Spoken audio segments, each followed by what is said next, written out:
जयराम जी की शुरुआत करते हैं फिजिक्स का रिवीजन टेस्ट पेपर। अभी तक अपन लोग मैथ का रिवीजन टेस्ट पेपर सब लोग पढ़ के आए हैं, देखा है सभी लोगों ने। अब अपन शुरुआत करते हैं फिजिक्स का। तो पेपर अपने पास है, तो देखते हैं पेपर का। यहाँ पर जो पहला वाला क्वेश्चन है, ऑब्जेक्टिव क्वेश्चन अपन सॉल्व कर रहे हैं। क्वेश्चन यहाँ पर पहला है, न्यूनतम आवेश है। देखिए यहाँ पर न्यूनतम आवेश है और अपने पास चार ऑप्शन दिए गए हैं। ऑप्शन नंबर 1 पहला दिया यहाँ पर कूलॉम आवेश, यानी 1 कूलॉम। दूसरा है 1 स्थिर कूलॉम। तीसरा है 1 माइक्रो कूलॉम और चौथा है इलेक्ट्रॉनिक आवेश। तो इन चारों में अगर बात करें तो जो न्यूनतम आवेश होता है वो होता है इलेक्ट्रॉनिक आवेश। ठीक है, यानी इसका ऑप्शन नंबर डी आपका आंसर हो जाएगा। नेक्स्ट वाला क्वेश्चन है यहाँ पर, धातु का परावैद्युतांक होता है। क्या होता है? धातु का परावैद्युतांक होता है। तो आप लोगों को ये बिल्कुल डायरेक्टली याद ही कर लेना है कि जो धातु होती है उसका परावैद्युतांक अनंत होता है। तो यहां पर कहीं होगा अनंत, आपको ऑप्शन नंबर ए, पहले वाले ही ऑप्शन में आपको अनंत दिया है, लगा दीजिए ए। चलिए इसके बाद आ जाते हैं तीसरा वाला क्वेश्चन है, एक गोलीय चालक की धारिता का सूत्र। देखिए एक गोलीय चालक की धारिता का सूत्र, यहां पर हमें चार ऑप्शन दिए गए हैं। पहला दिया है C बराबर 1/4πε0r, और ये पहला ऑप्शन है, यानी कि ए नंबर पे। बी नंबर पे हमें ऑप्शन दिया गया है C बराबर 4πε0r, एंड C बराबर दिया गया है, C नंबर पे C बराबर 4πε0r का स्क्वायर, और डी नंबर पे दिया गया है 4πε0r का क्यूब। तो हमें पता है कि जो धारिता होती है वो क्या होती है, त्रिज्या के अनुक्रमानुपाती होती है। ओनली त्रिज्या के अनुक्रमानुपाती। तो ये तो व्युत्क्रमानुपाती है क्योंकि बटे में आर लगा है। और यहां पर अगर ये नियतांक हटा दिया जाए, क्या हटा दिया जाए, ये नियतांक है और नियतांक हटेगा तो ये बनेगा हमारा सी अनुक्रमानुपाती आर। और ये अपन क्या कर चुके हैं, क्वेश्चन में लगा चुके हैं। तो ये वाला ऑप्शन हमारा क्या हो जाएगा, सही आंसर हो जाएगा। समझ में आ गया, यानी ऑप्शन नंबर बी। ये तो है आर का स्क्वायर और यहाँ आर का क्यूब, ये दोनों नहीं है, यानी इसका आंसर क्या हो जाएगा, ऑप्शन नंबर बी। इसके बाद है नेक्स्ट वाला क्वेश्चन है, विद्युत धारिता का एसआई मात्रक। तो विद्युत धारिता का एसआई मात्रक जो होता है वो होता है फेरड। क्या होता है, फेरड। यहाँ पर धारिता का मात्रक क्या होता है, एसआई मात्रक फेरड। और ये ऑप्शन में आपको दिया गया है ऑप्शन नंबर बी पर। और यहाँ ऑप्शन नंबर ए जो दिया है स्थिर फेराड, ये भी मात्रक ही होता है लेकिन धारिता का एसआई मात्रक नहीं, जबकि ये धारिता का सीजीएस पद्धति में मात्रक होता है स्थिर फेराड। क्लियर है। कूलॉम जो है ये आपका काय का आवेश, ये जो है मात्रक है आपका कूलॉम, काय का मात्रक होता है, आवेश का मात्रक होता है। पहले वाले चैप्टर में पढ़ा है अपन ने। चलिए, और स्थिर कूलॉम ये होता है आवेश का ही क्या होता है, सीजीएस पद्धति में मात्रक। तो इसका ऑप्शन नंबर हो जाएगा आपका बी। आगे आ जाते हैं 5वां नंबर का क्वेश्चन, एक तार को खींच करके, तार को खींचा जा रहा है, उसकी लंबाई दोगुनी कर दी जाए। अगर लंबाई बढ़ा दी जाए, क्या कर दी जाए, लंबाई बढ़ा दी जाए, तो उसका प्रतिरोध क्या हो जाएगा। हमने आपको बताया था प्रतिरोध को प्रभावित करने वाले कारक, उसमें बताया था आर प्रोपोर्शनल, यानी कि आर समानुपाती एल। क्या बताया था, आर समानुपाती एल।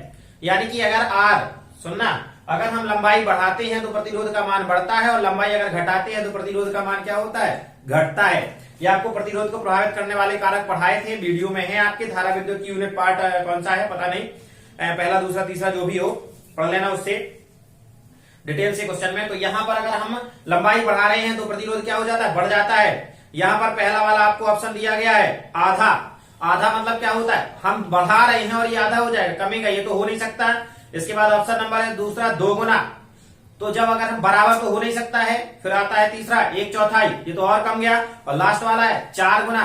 तो समझ में आ गया, अगर हम क्या करते हैं, तारकीय को खींच करके बढ़ा रहे हैं तो जो प्रतिरोध होगा वो हो जाएगा 4 गुना, यानी ऑप्शन नंबर डी हमारा राइट आंसर। चलिए आ जाते हैं फिल इन द ब्लैंक्स, यानी खाली स्थान। यहाँ पर पहला वाला ही दिया गया है खाली स्थान, मीटर सेतु खाली स्थान के सिद्धांत पर आधारित है। तो सब लोग जानते हैं मीटर सेतु जो है व्हीटस्टोन सेतु के सिद्धांत पर आधारित है। फिर आ जाते हैं नेक्स्ट वाला है, तो इसमें आप लोगों को पहले वाले में क्या भर लेना, व्हीटस्टोन सेतु। तो ये, उसके बाद आ जाते हैं सेकंड नंबर। सेकंड नंबर हमें कह रहा है B H and I, B H and I. इसमें संबंध है बताना है, गलत नहीं कर देना है। आप लोगों को याद है, सभी लोगों को HIV में संबंध है, HIV और थीटा वाले में संबंध अपन को याद है, तो वो परेशानियों में यहाँ बी दिया है, तो ये वाला भी होता है चुंबकीय वाला। तो इसका इसमें बता रहा है कि इसमें संबंध है, तो संबंध में इसका राइट आंसर जो हो जाएगा ये हो जाएगा B बराबर म्यू 0 H प्लस I, ये लिख देना है। ये है हमारा ऑप्शन खाली स्थान नंबर 2। ठीक है, ये पहले वाले खाली स्थान में आपको क्या भर देना है, पहले वाले में भर देना वीटेस्टोन सेतु और दूसरे वाले में भर देना है B बराबर म्यू 0, ये लिखा है आपका HF plus I। Third number है ध्रुव प्राबल्य का SI मात्रक, ध्रुव प्राबल्य, चलिए इसको लिखते चलते हैं। दूसरा तीसरा, ध्रुव प्राबल्य का जो SI मात्रक होता है ये होता है एम्पियर गुणे मीटर। क्या होता है, एम्पियर गुणे मीटर। तो ये हो गया तीसरा। और चौथा वाला है आपका 3 μF धारिता के 3 संधारित्र श्रेणी क्रम में जुड़े हैं, तुल्य धारिता क्या हो जाएगी, तो इसकी जो तुल्य धारिता हो जाएगी तो ये हो जाएगी 1। ठीक है, μF। इसके बाद आ जाते हैं, ये था अपना चौथा और लास्ट वाला है 1 फैरड बराबर कितने स्थैत फैरड होता है। तो आपको बताए दे रहा हूं मैं, 1 फैरड बराबर होता है 8 गुणे 10 की घाते 11 स्थैत फैरड। तो ये हो गए आपके पांचों के पांचों फिल इन द ब्लैंक्स। दूसरा, तीसरा, चौथा, पांचवा और पहले वाले में क्या बनना है, वीटस्टोन सेतु। चलिए इसके बाद अपन आ जाते हैं मैचिंग। देखिए जोड़ियां क्या क्या जोड़ियां बनाना है हमें, तो जोड़ियां देखो पहले नंबर क्या है, मैचिंग तो आप लोगों से बन जानी चाहिए। ठीक है, क्योंकि हर सभी पेपर की बन जानी चाहिए, इसकी बस नहीं है। तो यहां पहला है हमारे पास विद्युत ऊर्जा, विद्युत ऊर्जा। दूसरे नंबर आंतरिक प्रतिरोध,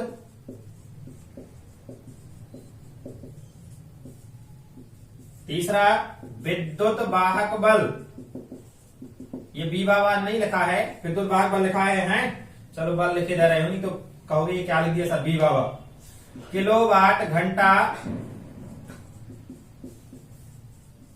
और ये 5वें नंबर हमें दिया है विद्युत सामर्थ्य।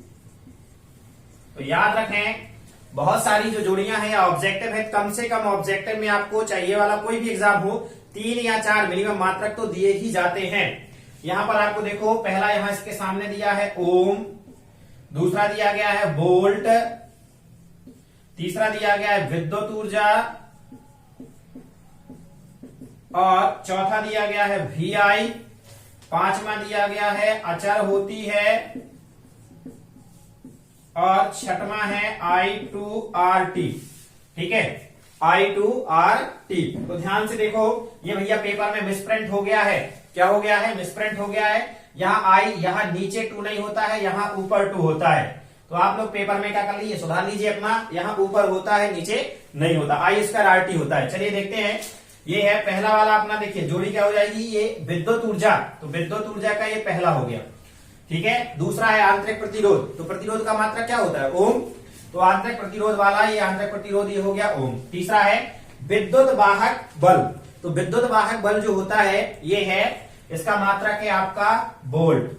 चौथा है किलोवाट घंटा, ये किलोवाट घंटा काहे का मात्रक होता है, तो ये होता है विद्युत ऊर्जा का, तो ये हो गया चौथा। और ये अपना जो था विद्युत सामर्थ्य है, ये क्या होता है, V × I। विद्युत सामर्थ्य को P से डिनोट करते हैं, आप लोगों ने पढ़ा होगा, P बराबर VI, पढ़ा है कि नहीं पढ़ा है। तो विद्युत सामर्थ्य यानी पावर, यानी P बराबर ये हो गया VI। तो ये हो गए 5, ये लास्ट वाला अपना छोड़ देना।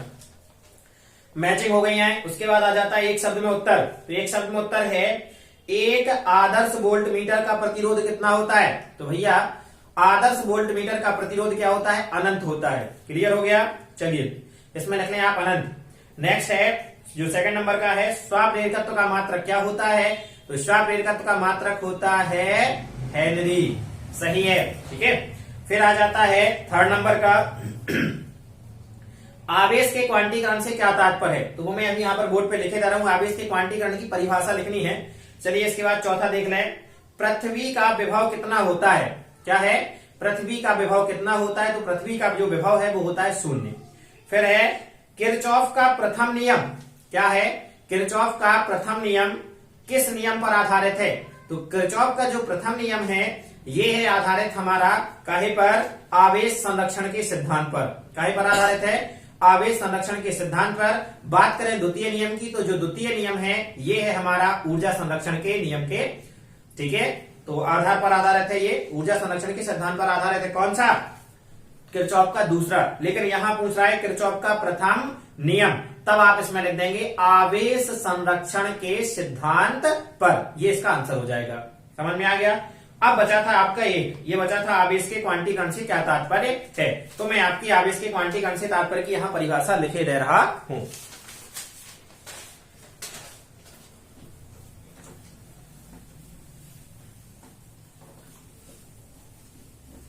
तो इसका आंसर हो जाएगा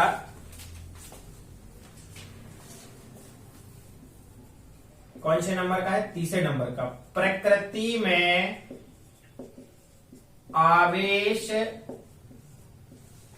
में आवेश सदैव एक निश्चित न्यूनतम मान का पूर्ण गुणक होता है। क्या होता है, पूर्ण गुणक होता है। ये है भैया काहे का, आवेश का क्वांटीकरण। इसे ज्यादा और डिटेल से करें तो जो ये न्यूनतम मान है, किसका मान रहता है, आवेश का जो न्यूनतम मान होता है उसे हम कहते हैं मूल आवेश। चाहे तो अपन नीचे और लिख सकते हैं कि इस न्यूनतम आवेश को मूल आवेश कहते हैं। क्या कहते हैं, मूल आवेश कहते हैं। हाँ, ये केवल इतना लिखना है आप लोगों को। आगे चल के बताए दे रहा हूं कि बोर्ड के पेपर में ना आ जाए, इसके लिए आपको लिख देना है ये Q बराबर NE। क्या लिखा अपना, Q बराबर NE, जो कि काय में रहता है, प्लस माइनस में, जहां पर n अर्थात natural number 1 2 3 dot dot dot. ठीक है, ये पूछा जा सकता है आप लोगों से कभी कभार कि आवेश के क्वांटीकरण। इतना नहीं लिखना है आपका, ये लिख सकते हैं, लेकिन ये कब लिखेंगे, इसमें अगर तात्पर्य ना पूछ रहा होता। ठीक है, तो ये है अपन को याद कर लेना है। ये था अपना आवेश का क्वांटीकरण, C नंबर पे है। और ये टोटल आपके ऑब्जेक्टिव कंप्लीट हो गए। तो आप लोगों को पढ़ते रहना है। इसके जो टोटल क्वेश्चन आंसर है आप लोगों को क्या कर लेना है, अपने मन से कर लेना है। अगर आप लोग चाहते हैं कि मैं ये आपका सॉल्यूशन कर दूं पूरे पेपर का, तो वो भी क्या करूंगा, कर देंगे। ठीक है, आपको 3 तारीख से फिजिक्स की इंपॉर्टेंट क्वेश्चन की एक सीरीज स्टार्ट होने वाली है। तो आप लोगों को क्या करना है, टोटल उसमें डेली के डेली 4 या 5 क्वेश्चन पढ़ाए जाएंगे, पढ़ते रहना है उनको। और उसके बाद आपको एक और बता दे रहा हूं कि यहाँ पर अपने यहाँ पर लाइव क्लास 1 दिसंबर से हिंदी की जो क्लास 12 का जो बैच है, बहुत सारे बच्चे परेशान थे, बोले सर हमें समझ में नहीं आ रहा, ये नहीं आ रहा, सभी विषय हमारे कंप्लीट हो गए हैं और ये हिंदी नहीं आ रही कुछ। तो वहां पर बिल्कुल यहाँ पर क्या हो जाएगी, अपनी क्लास स्टार्ट होने वाली है। तो आपके जो मित्र यार हो उनसे बता दीजिए कि राहुल सर की हिंदी की क्लास स्टार्ट हो गई। ठीक है, जयराम जी की चैनल को सब्सक्राइब करें और आगे वीडियो को बढ़ाते रहें।